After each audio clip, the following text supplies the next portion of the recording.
आखिरकार मध्य प्रदेश की कांग्रेस पार्टी कमलनाथ और दिग्विजय सिंह की छत्रछाया से बाहर निकल आई है और संगे संगे कांग्रेस पार्टी ने कमलनाथ और दिग्विजय से सीधे तौर पे विरोध लेने वाले नेताओं को आगे बढ़ा दो है। उतई भारतीय जनता पार्टी की नई सरकार जैसे बड़े जातिगत फॉर्मूले पे भी अब काम करे है कांग्रेस पार्टी ने।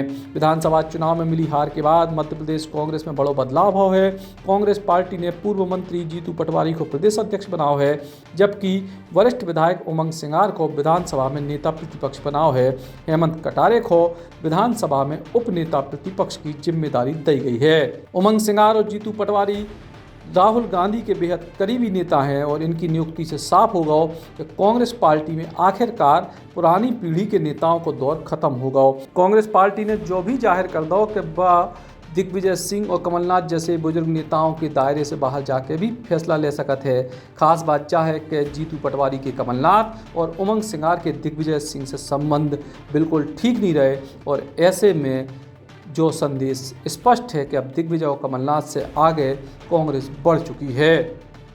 दरअसल बदलाव की कवायद के बीच कुछ दिन पहले पूर्व मुख्यमंत्री कमलनाथ और दिग्विजय सिंह की तरफ से दिल्ली को फॉर्मूला दौगा तो दो ही जनन ने अपने अपने पसंद के नेताओं के नाम बताए थे, लेकिन कांग्रेस पार्टी ने इन नेताओं की पसंद को दरकिनार करे और उन नेताओं को आगे बढ़ाओ जिनकी इन नेताओं से पटरी नहीं खात, यानी जीतू पटवारी की, जो कमलनाथ के अध्यक्षीय कार्यकाल में कार्यकारी अध्यक्ष रहे लेकिन उनको पूरे प्रदेश से लगभग दूर रखेगा।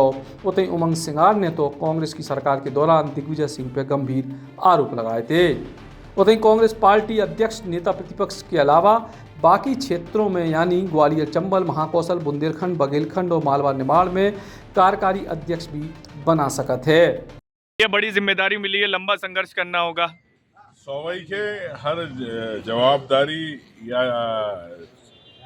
चुनौती के रूप में उसको स्वीकार करता हूँ, बड़ी होती है, लेकिन निश्चित तौर से भाजपा ने 18 साल में जिस प्रकार से झूठे वादे किए, उन वादों का जवाब कांग्रेस की तरफ से प्रदेश अध्यक्ष हमारे जीतू पटवारी जी, हम दोनों मिलकर लड़ाई लड़ेंगे, सब विधायक मिलकर, कार्यकर्ता मिलकर लड़ेंगे, ये मैं विश्वास दिलाना चाहता हूँ। सदन की लड़ाई स्वाभाविक है, जो जनता के मुद्दे क्षेत्र में वही सदन में आते हैं, उन मुद्दों को बिल्कुल स्वाभाविक रूप से। बुरी हार के बाद आप लोगों को जिम्मेदारी दी गई, युवाओं को खासकर कार्यकर्ताओं कैसे उत्साह भरेंगे? देखिए, स्वाभाविक है, कार्यकर्ताओं में उत्साह की आवश्यकता, लोकसभा चुनाव है और मैं तो आखिरी में कहना चाहता हूँ सब कार्यकर्ताओं के, मध्य प्रदेश के, कि हार के बाद ही जीत हो। आखिरी सवाल, वरिष्ठ नेताओं को कैसे एडजस्ट करेंगे? सभी सम्मानीय, सभी साथ है, सबका आशीर्वाद है। धन्यवाद। दरअसल इन तीन चेहरों को जो चयन भाव है उसके पीछे के भी कई सारे फैक्टर हैं। खास तौर से जातिगत समीकरण साधने की कोशिश है। जीतू पटवारी ओबीसी समाज से आते हैं, उमंग सिंगार आदिवासी चेहरा हैं और हेमंत कटारे ब्राह्मण चेहरा हैं। कांग्रेस ने भाजपा की तरह जातिगत समीकरण को साधने की कोशिश करी है। भाजपा ने ओबीसी मुख्यमंत्री के संग ही डिप्टी सीएम में एससी और ब्राह्मण चेहरा प्रोजेक्ट करे है। उतई तीनों ही नेताओं की उम्र 50 साल से कम है। तो कांग्रेस पार्टी ने जो संदेश देने की कोशिश करी है कि पार्टी के पास युवा चेहरे भी हैं और इनको अब आगे बढ़ाए पार्टी।